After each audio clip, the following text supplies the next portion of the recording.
नमस्कार, मैं हूं आपके साथ सोनिया चौहान। उत्तराखंड की खबरों में आप सभी का स्वागत है। रुक करते हैं खबरों की ओर।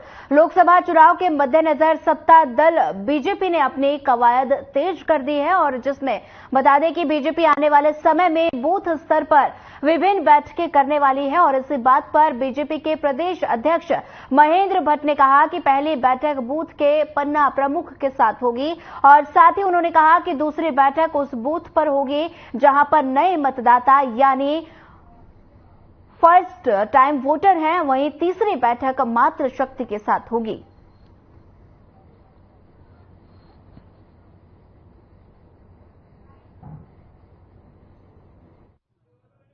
अपने बूथ प्रबंधन के दृष्टिकोण से कार्यक्रम तय किए जी।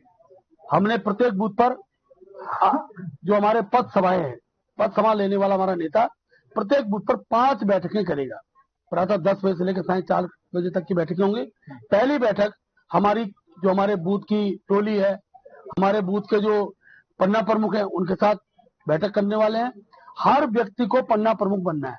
मैंने भी आज अपने सोशल मीडिया में डाल दिया है, मैं भी अपने बूथ का पन्ना प्रमुख हूँ। पन्ना प्रमुख का अर्थ है कि मेरे पास 30 वोट है, 7 घर है, 7 घरों का वोट पोलिंग के दिन पोलिंग स्टेशन तक आ जाए, इसकी रणनीति को हमको तय करनी है।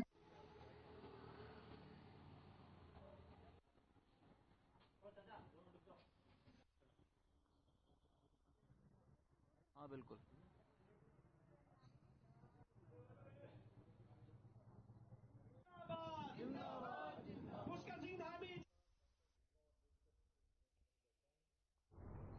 चलिए सीधे लिए चलते हैं आपको रुद्रप्रयाग, जहां पर सीएम पुष्कर सिंह धामी ने जनता को संबोधित किया।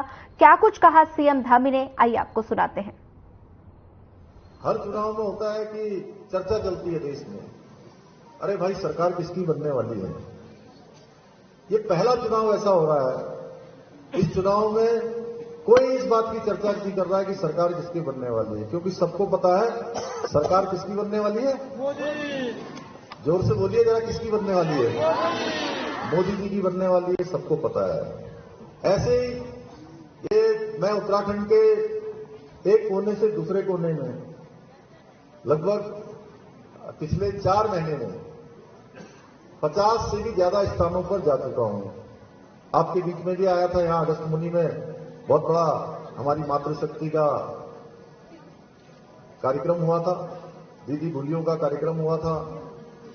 तो उस कार्यक्रम में भी हमने मातृशक्ति का जो उत्साह देखा, ऐसे ही पूरे उत्तराखंड के अंदर मैं देख रहा हूं कि 5 सीटें लोकसभा की भारतीय जनता पार्टी मोदी जी को प्रधानमंत्री बनाने के लिए एक तरफा जीत रहे हैं। कोई नहीं कह रहा है कि गढ़वाल लोकसभा से कोई और जीतने वाला है। सबको पता है कि गढ़वाल लोकसभा से अनिल बलूनी ही जीतने वाले हैं। अब बस कंपटीशन थोड़ा क्या हो रहा है, कंपटीशन ये हो रहा है कि उत्तराखंड की 5 लोकसभा सीटों में से सबसे ज्यादा वोटों से कौन सी जीतने वाले हैं। मैं तो और 5 लोकसभा क्षेत्रों में भी, अब आपकी लोकसभा में अब भरत चौधरी जी के लिए, महावीर जी के लिए, हमारे यहाँ के सब नेताओं के लिए, जिला पंचायत के लिए मंच पर बैठे हुए अजेंद्र जी से लेकर विजय जी से लेकर जो भी हमारे लोकसभा के, तो खैर तो पूरी लोकसभा में चाहेंगे सभी विधानसभाएं नंबर 1 पर आए, लोकसभा ही पूरी नंबर 1 पर आए, लेकिन यहां वालों के लिए और आप लोगों के लिए। चलिए आपको बड़ी खबर से रूबरू करवा देते हैं। बड़ी खबर इस वक्त की हरिद्वार से। बता दें कि पीएम मोदी करेंगे हरिद्वार का दौरा। 11 अप्रैल को हरिद्वार का दौरा करेंगे पीएम मोदी।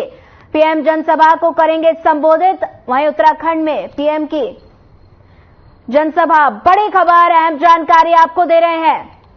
उत्तराखंड में पीएम मोदी की दूसरी जनसभा, पीएम जनसभा को करेंगे संबोधित।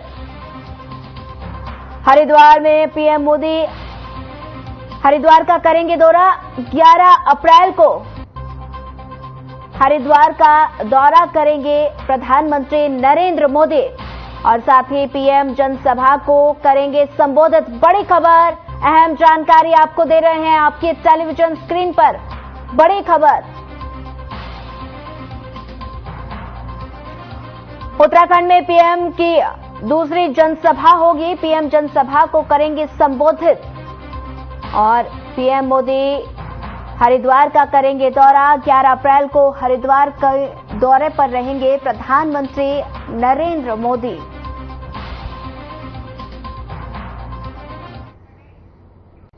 लोकसभा चुनाव को करीब 2 हफ्ते का समय रह गया है और जिसके चलते सत्ता दल बीजेपी ने प्रचार प्रसार के लिए अपने स्टार प्रचारक उत्तराखंड में भेजने शुरू कर दिए हैं। और इसी बात को लेकर बीजेपी के प्रदेश अध्यक्ष और राज्यसभा सांसद महेंद्र भट्ट ने कहा कि पूर्व केंद्रीय मंत्री जनरल वीके सिंह जल्द उत्तराखंड आने वाले हैं और साथ ही उन्होंने कहा कि केंद्रीय गृह मंत्री अमित शाह और केंद्रीय रक्षा मंत्री राजनाथ सिंह भी उत्तराखंड आने वाले हैं। तो वहीं मुख्यमंत्री धामी सभी 70 विधानसभाओं के उन दूर दराज इलाकों में जा रहे हैं जहां पहले कभी कोई मुख्यमंत्री नहीं गया।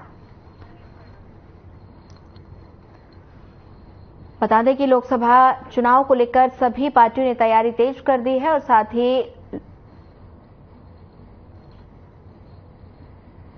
बता दें कि बीजेपी ने शुरू किया स्टार प्रचारक भेजना और वहीं जनरल वीके सिंह जल्द आएंगे उत्तराखंड।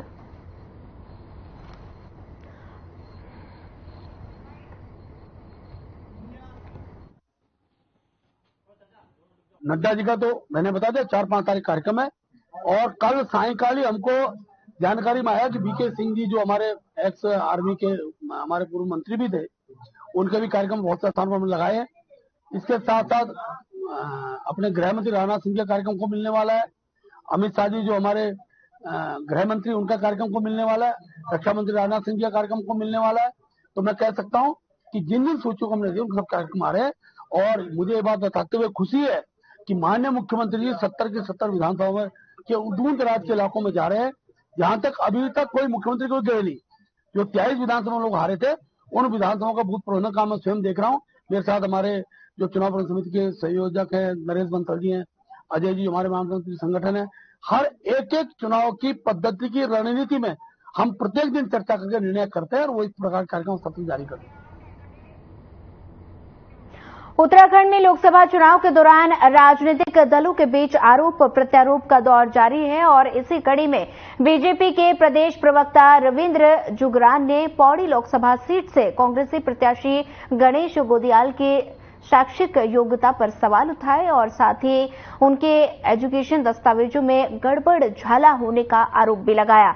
और साथ ही बीजेपी प्रदेश प्रवक्ता रविंद्र जुगरान ने आरोप लगाया कि कांग्रेस प्रत्याशी गणेश गोदियाल ने साल 2002 में इंटर की परीक्षा पास की और इसके बाद 2007 में वे ग्रेजुएट हुए और जिस कॉलेज में गोदियाल ग्रेजुएट हुए वे उन्हीं का प्राइवेट कॉलेज है और ऐसे में उनके शैक्षणिक दस्तावेजों में हेरफेर हो सकता है। और वहीं गणेश गोदियाल पर लगाए गए आरोपों का जवाब देते हुए कांग्रेस के प्रदेश उपाध्यक्ष मथुरा दत्त जोशी ने बताया कि बीजेपी पर कटाक्ष किया और साथ ही उन्होंने कहा कि बीजेपी को पहले प्रधानमंत्री नरेंद्र मोदी की डिग्री सही करनी चाहिए।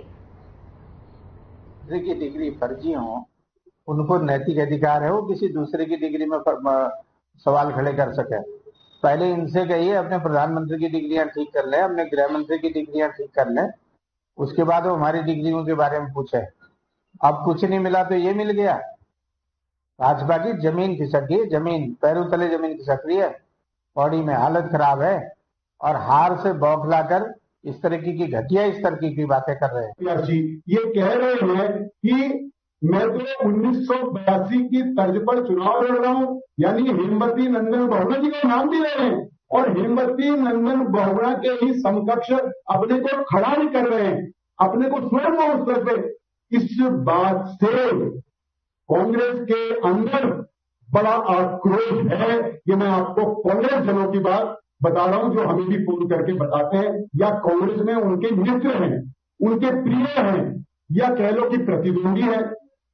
और जब गणेश गोदियाल ये कह रहे हैं कि 1982 की तर्ज पे मैं चुनाव लड़ रहा हूं, तो भैया 1982 में तो हेमवती नंदन बहुगुणा जी ने कांग्रेस सरकार, कांग्रेस पार्टी और कांग्रेस की एकमात्र सबसे बड़ी नेता और सरकार की मुखिया इंदिरा गांधी जी के अगेंस्ट चुनाव लड़ा था, जहां इंदिरा गांधी जी को दिन में तारे दिखा दिए थे, रात की परवाह नहीं करी। इंदिरा गांधी जो दुनिया की सबसे शक्तिशाली महिलाओं और नेताओं में से उस समय तीसरे या दूसरे नंबर या चौथे नंबर पे आती थी, उनको चले चबा दिए थे। और बहुगुणा जी ने चुनाव लड़ा था इंदिरा गांधी जी के अगेंस्ट, जो कांग्रेस सरकार की प्रधानमंत्री थी और कांग्रेस की सर्वमान्य नेता थी। चलिए एक और बड़ी खबर से आपको रूबरू करवा देते हैं। बड़ी खबर इस वक्त की देहरादून से। करण माहरा को मानहानि का नोटिस। बड़ी खबर, अहम जानकारी। पूर्व अध्यक्ष अतुल रावत ने भेजा नोटिस। कांग्रेस छोड़ बीजेपी में शामिल हुए अतुल रावत। बड़ी खबर, अहम जानकारी। अधिवक्ता संजीव कुमार शर्मा के जरिए भेजा नोटिस। करण माहरा पर अनियमितता का आरोप। राजीव गांधी आवास योजना को लेकर नोटिस जारी। बड़ी खबर, अहम जानकारी आपके टेलीविजन स्क्रीन पर। करण माहरा अपने बयान पर 15 दिन में माफी मांगे, ये उन्होंने कहा है। बड़ी खबर, अहम जानकारी आपके टेलीविजन स्क्रीन पर। करण माहरा को मानहानि का नोटिस। राजीव गांधी आवास योजना को लेकर नोटिस जारी। करण माहरा अपने बयान पर 15 दिन में माफी मांगे, उन्होंने कहा है। और आपके टेलीविजन स्क्रीन पर आपको बड़ी खबर से रूबरू करवा रहे हैं। करण माहरा को मानहानि का नोटिस।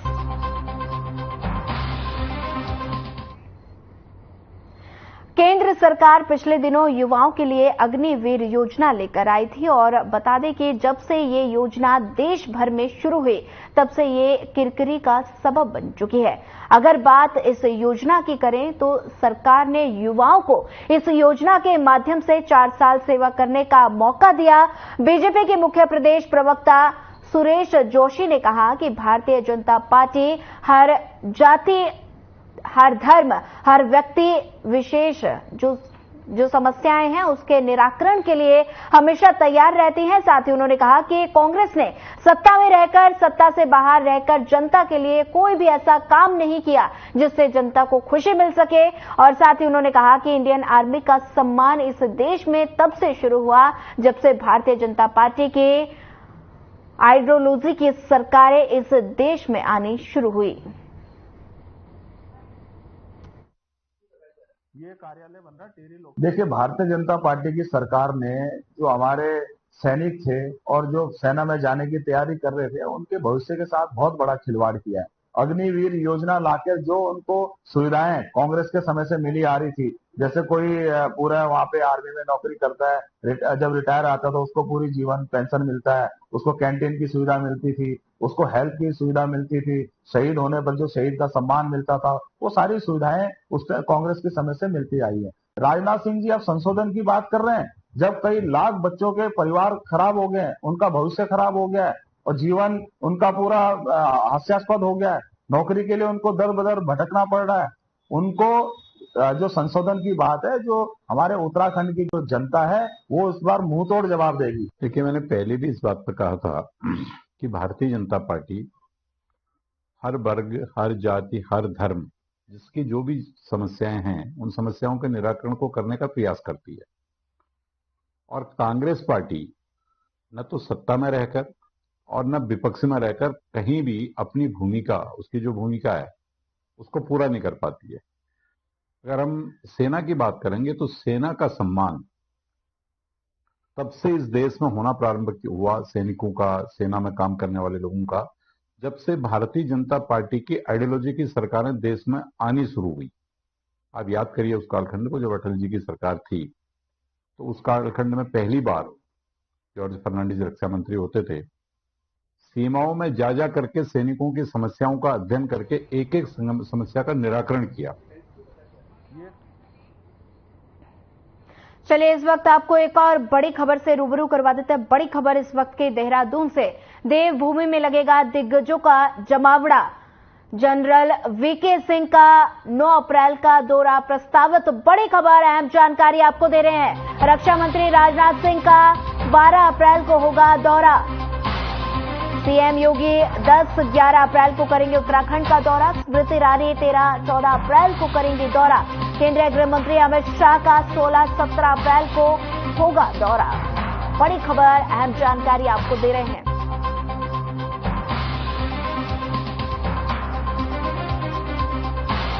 बता दें कि सीएम योगी 10-11 अप्रैल को उत्तराखंड का दौरा करेंगे और साथ ही देवभूमि में लगेगा दिग्गजों का जमावड़ा। केंद्रीय गृह मंत्री अमित शाह 16-17 अप्रैल को उत्तराखंड का दौरा करेंगे और रक्षा मंत्री राजनाथ सिंह 12 अप्रैल को उत्तराखंड का दौरा करेंगे। स्मृति ईरानी 13 और 14 अप्रैल को उत्तराखंड का दौरा करेंगी। अमित शाह 16-17 अप्रैल को उत्तराखंड का दौरा करेंगे। बड़ी खबर, अहम जानकारी आपको दे रहे हैं।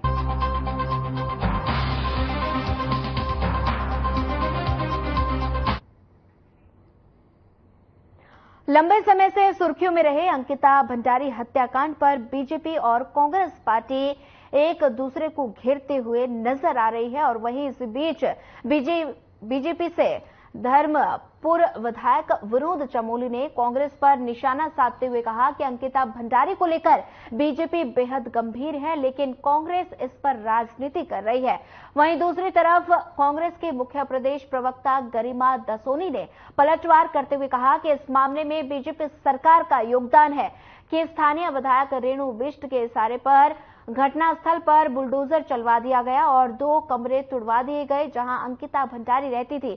अगर दाल में कुछ काला नहीं है तो सीना ठोक के बीजेपी महिला मोर्चा के प्रदेश अध्यक्ष और महिला आयोग के अध्यक्ष अंकिता के लिए न्याय की गुहार लगाए।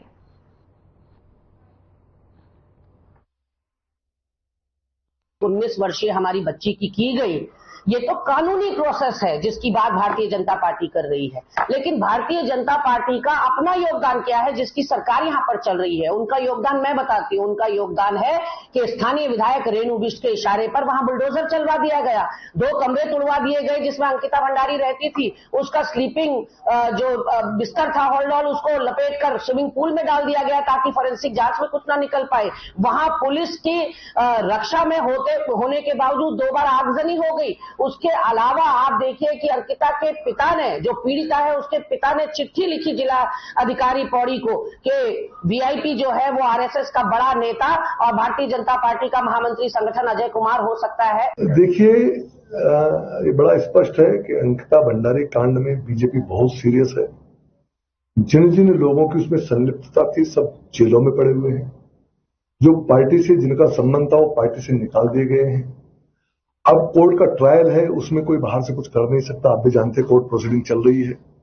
हम उसमें, कांग्रेस तो उस पर राजनीति कर रही है, लेकिन हम उसमें उनसे ज्यादा गंभीर हैं क्योंकि हम उस चीज को परिणाम तक पहुंचा रहे हैं, उनको सजा तक ले जा रहे हैं। निश्चित तौर पर उनको बख्शा भी नहीं जाएगा। बीजेपी जो भी उसके लिए करना होगा हम करेंगे। मंदिर में चोरी का जहां तक सवाल है, ये विषय आया होगा, लेकिन ये हमारे स्थानीय, क्योंकि हम यहाँ भी एक बड़ी पार्टी है, हम यहाँ सरकार चला रहे हैं। ये मेरी सरकार का सब्जेक्ट है, हम लोगों का सब्जेक्ट है। अब इतनी छोटी छोटी बातों को लेकर अगर प्रधानमंत्री जी उस मंच से बोलना शुरू कर देंगे तो फिर देश में कितनी सारी बातें वो बोलेंगे। तो वो कुछ बातें हैं जो हम लोग कर रहे हैं, उस पर हम लोग अपना कार्रवाई कर रहे हैं। नैनीताल लोकसभा सीट से कांग्रेस प्रत्याशी प्रकाश जोशी ने हल्द्वानी के कुसुमखेड़ा क्षेत्र के नारायण नगर में जाकर नुक्कड़ सभा कर अपना प्रचार किया और साथ ही उन्होंने नैनीताल लोकसभा सीट पर सांसद रहे अजय भट्ट पर क्षेत्र से जुड़े तमाम मुद्दों को लेकर हमला बोला।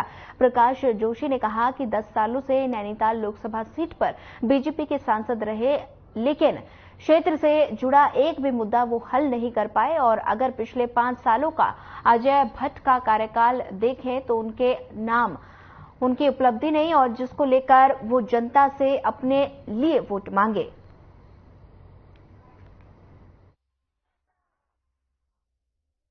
हल्द्वानी में चौथी बैठक है। नारायण नगर है, कालाडूंगी विधानसभा क्षेत्र में आता है, जहां से मैं पहले चुनाव लड़ चुका हूं। अपने ही परिवार के बीच आया था।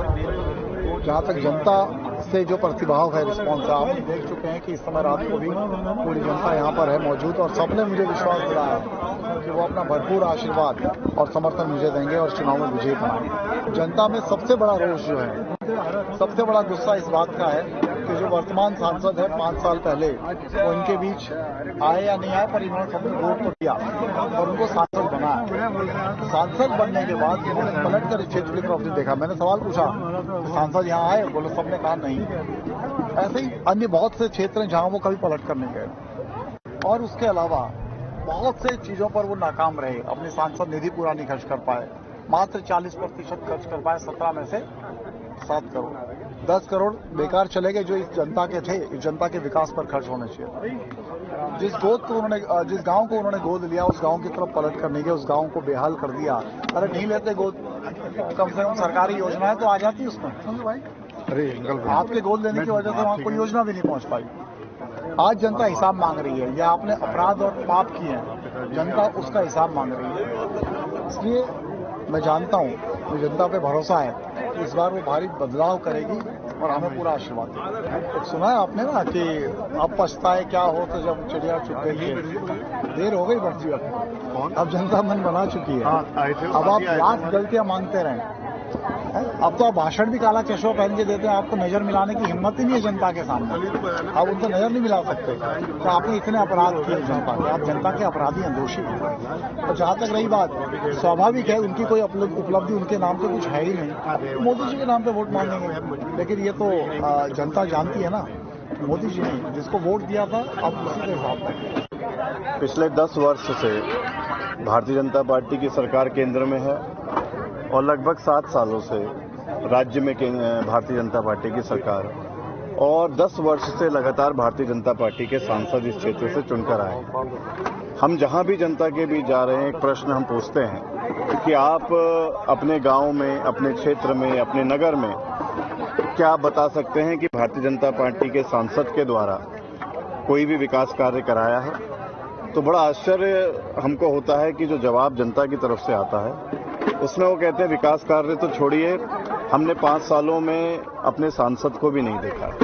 तो कहीं ना कहीं लोगों में बहुत नाराजगी भी है और सबको विदित है कि मोदी की गारंटी के तौर पर 10 साल में लोगों को वादा किया गया था कि युवाओं को 2 करोड़ का युवाओं को रोजगार मिलेगा, महंगाई पे नियंत्रण करके हम दिखाएंगे, भ्रष्टाचार एक बहुत बड़ा मुद्दा था। लेकिन आज भी वो सारे मुद्दे जस के तस हैं और कहीं ना कहीं सांसद साहब की निष्क्रियता और जिस तरीके से लोग अपने को छला हुआ और ठगा हुआ महसूस कर रहे हैं, और सबसे ज्यादा पर्वतीय क्षेत्रों में हम जहां जा रहे हैं, हम अधिकांशतः देखते हैं ये सैन्य बाहुल्य प्रदेश है। उत्तराखंड में हर युवा की एक आशा और उम्मीद होती है कि वो बड़े होकर देश की सेवा के लिए फौज में जाए, और वो मानते हैं कि भाई कब सही में अगर देश के अंदर जो अग्निपथ योजना आई, अग्निवीर जो बने, वो इतनी बड़ी योजना जिससे हमारे पहाड़ के बच्चों का भविष्य प्रभावित हुआ है, और वो भी तब हुआ है जबकि देश के रक्षा राज्य मंत्री नैनीताल के सांसद हैं। तो कहीं ना कहीं इन सब चीजों को लेकर जो आक्रोश है, मुझे विश्वास है उसका प्रतिफल 19 तारीख को जनता की नाराजगी में देखने को मिलेगा। भारतीय जनता पार्टी को इसका परिणाम भुगतना पड़ेगा और निश्चित तौर पर कांग्रेस के पक्ष में लोगों का वोट पड़ेगा, ये सब मुझे विश्वास। गढ़वाल लोकसभा सीट पर पहाड़ों को रबासी गढ़वाली गीत राजनीतिक मुद्दा बन गया है। ऐसे में गीत के निर्माता सौरभ मैठाणी ने अपने गीत को राजनीति से हटकर बताया और सौरभ मैठाणी ने कहा कि मेरा ये गीत पहाड़ की बोली और संस्कृति पर बनाया गया एक गीत है, जिसे चुनावी माहौल को देखते हुए कई जगह जोड़ा जा रहा है, जिसे लेकर उन्हें कोई आपत्ति नहीं है। हमारे देश आगे बढ़ने देखिए भाई साहब, जो मैंने गीत गाया था कि मैं पहाड़ों को रहवासी तो दिल्ली रहने वाला, अगर आप गीत को ढंग से सुनेंगे तो मैंने कोई राजनीतिक के दृष्टि से गीत को नहीं बनाया था। इसमें भी मैंने अपने पहाड़ की खूबसूरती दिखाई है, अपने पहाड़ के 4 धाम को दिखाया है, अपने पहाड़ के खान पान को दिखाया है, अपने पहाड़ की वेशभूषा को दिखाया है, अपने पहाड़ के माटी को दिखाया है। और वो गीत राजनीतिक उसमें भी यूज हुआ, मुझे उससे कोई आपत्ति भी नहीं है। और अभी आदरणीय बलूनी जी का लिए मैंने एक गाना गवाया है जो कि हमारे विवेक नौटियाल भाई ने गाया है इस गीत को, और आज मैं कार्यक्रम में भी आया हूं। फिलहाल इस बुलेटिन में इतना ही। ज्यादा खबरों के लिए बने रहिए हमारे साथ। नमस्कार।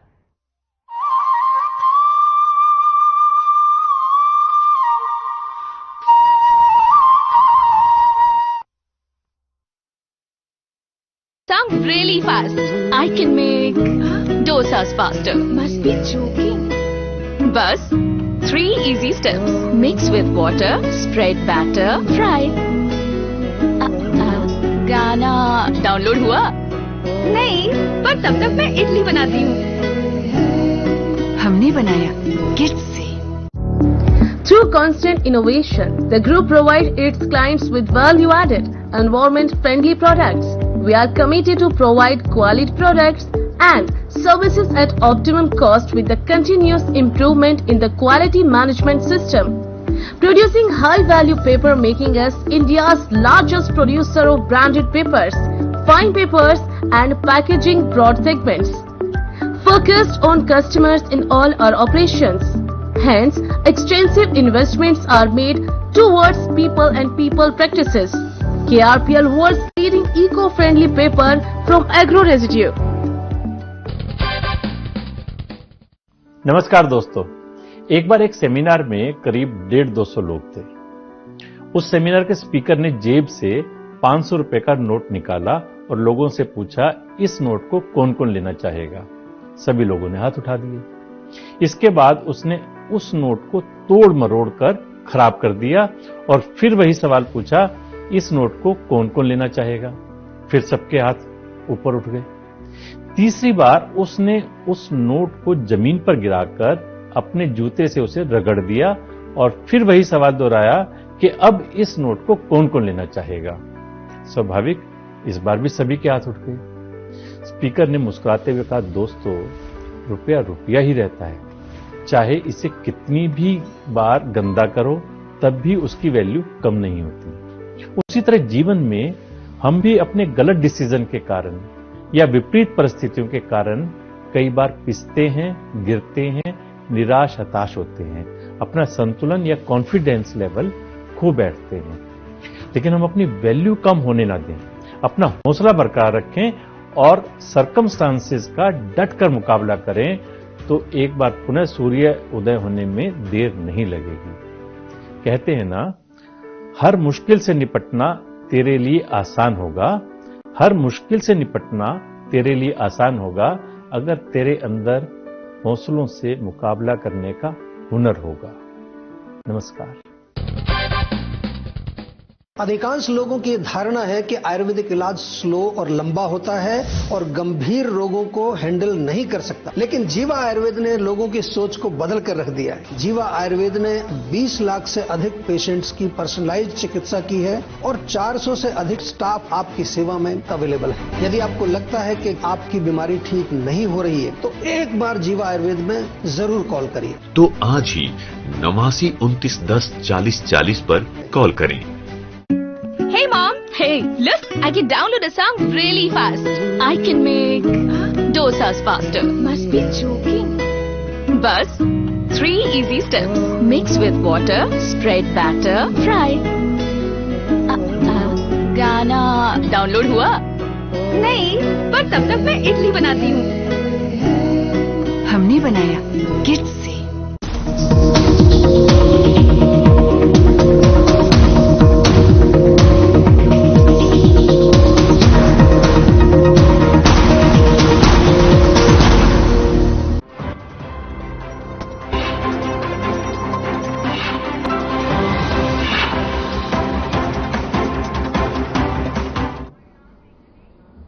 नमस्कार, स्वागत है आपका। आप देख रहे हैं हमारा खास प्रोग्राम मसला। मैं हूं आपके साथ अनाया शर्मा। शुरुआत करेंगे आज के चर्चा की, जो कि लोकसभा चुनाव को लेकर है। प्रदेश में लोकसभा चुनाव को लेकर तो आपको बता दें कि चुनाव की तैयारी पूरे जोरों शोरों पर है। सभी पार्टियां अपनी तैयारियों में जुटी हुई हैं, तो वहीं बैठकों का दौर भी लगातार जारी है। अगर बात करें बीजेपी की, तो बीजेपी हरियाणा में पहले बीजेपी ने हमेशा दूसरे दलों के सहारे जमीन तलाशने की कोशिश की, मगर 2014 से यहां तस्वीर बदल गई। 10 साल में बीजेपी हरियाणा में अपने दम पर उभरी है और कई रिकॉर्ड भी बना दिए हैं। बात करें 2019 की, तो लोकसभा चुनाव में पार्टी ने प्रदेश की सभी 10 सीटों पर कब्जा किया था। मतों के लिहाज से भी बीजेपी ने अहम मुकाम हासिल किया था, जिसके बाद इस बार चुनाव में बीजेपी 400 पार का नारा लेकर मैदान में उतरी है। वहीं बात करें अन्य पार्टियों की, तो जेजेपी और बीजेपी का गठबंधन टूटने के बाद जेजेपी पूरी तैयारी के साथ 10 की 10 सीटों पर जीत का दावा कर रही है। चुनाव को लेकर इनेलो भी पूरी तरह तैयार है। प्रदेश की सभी 10 लोकसभा सीटों पर चुनाव लड़ने और जीतने के लिए पार्टी पूरे जोर शोर से जुटी हुई है। इनेलो के प्रधान महासचिव और एलनाबाद से विधायक अभय चौटाला भी लोकसभा चुनाव में ताल ठोक रहे हैं। तो वहीं बात करें प्रदेश की प्रमुख विपक्षी पार्टी कांग्रेस की, तो कांग्रेस अभी तक अपने उम्मीदवारों की घोषणा नहीं कर पाई है। कांग्रेस हरियाणा में पहली बार गठबंधन में चुनाव लड़ रही है। हरियाणा की 10 में से 9 सीटों पर कांग्रेस चुनाव लड़ेगी। तो वहीं आम आदमी पार्टी एक ने 1 सीट पर अपने प्रत्याशी के नाम की घोषणा कर दी है। हरियाणा के इतिहास में ये पहली बार है जब कांग्रेस गठबंधन में चुनाव लड़ेगी। इससे पहले वह अकेले ही चुनाव लड़ती रही है, लेकिन कांग्रेस ने अभी तक अपने प्रत्याशियों के नामों की घोषणा नहीं की है। ये सबसे बड़ा सवाल है। वहीं दूसरी ओर कांग्रेस के कई नेता पार्टी को छोड़कर बीजेपी का दामन थाम रहे हैं। इससे कांग्रेस के लिए हरियाणा में मुकाबला और तेज होता नजर आ रहा है। वहीं बीजेपी लगातार प्रदेश में रैलियां करते नजर आ रही है, जहां मुख्यमंत्री नायब सैनी मुख्य तौर पर सभी रैलियों में शामिल होकर संबोधन कर रहे हैं। तो आपको यह भी बता दें कि कांग्रेस ने हाल ही में अपने घोषणा पत्र जारी कर दिया है, जिसमें कांग्रेस ने 25 तरह की गारंटी दी है।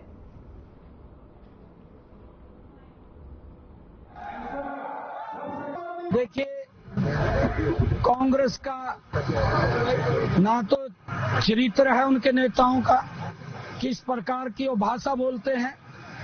हमारी बहनें, हमारी माताएं, ये हमारी संस्कृति है, जो हमारे संस्कारों को देने का काम हमारी माताएं, हमारी बहनें करती हैं।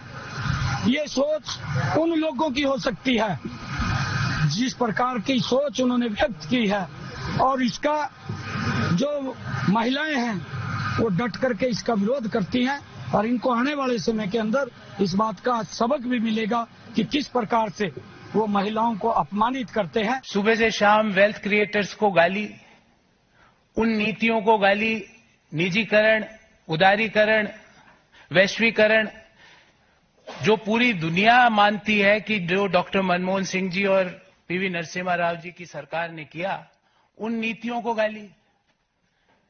कोई बिजनेस करे उसको गाली, कोई विनिवेश में पार्टिसिपेट करे उसको गाली, एयर इंडिया कोई कंपनी खरीदे तो वो गलत। तो मुझे लगता है कि कहीं ना कहीं जो नीतियां हैं और जो इश्यूज हैं उसको कांग्रेस पार्टी टैकल करने में कहीं ना कहीं बड़े गैप उसके अंदर आ रहे हैं, और मैंने अपनी चिट्ठी में भी यही लिखा है। और मैंने प्रमुख कारण यह बताया कि मेरे में इतनी ताकत नहीं है कि मैं सुबह से शाम बैठकर वेल्थ क्रिएटर्स को गाली देता फिरूं, मैं नहीं दे सकता। मेरे में इतनी ताकत नहीं है कि जब सनातन धर्म के ऊपर सवाल उठाए और मैं चुपचाप बैठ जाऊं, मेरे से नहीं होगा। कांग्रेस पार्टी के नेताओं ने, कांग्रेस पार्टी के जो अलायंस पार्टनर्स हैं, उन्होंने सनातन धर्म के ऊपर बड़े बड़े प्रश्न उठाए, क्यों उसका जवाब नहीं दिया गया? डॉक्टर पवन सैनी जी पहुंचे हैं, उनका हार्दिक स्वागत, हार्दिक अभिनंदन। कृपया वही लोग खड़े रहें। चुनाव की तैयारियां जोरों पर हैं, सभी पार्टियां अपना दमखम लगा रही हैं। बीजेपी ने अपने 10 की 10 सीटों पर प्रत्याशियों के नामों की घोषणा कर दी है और बीजेपी की रैलियां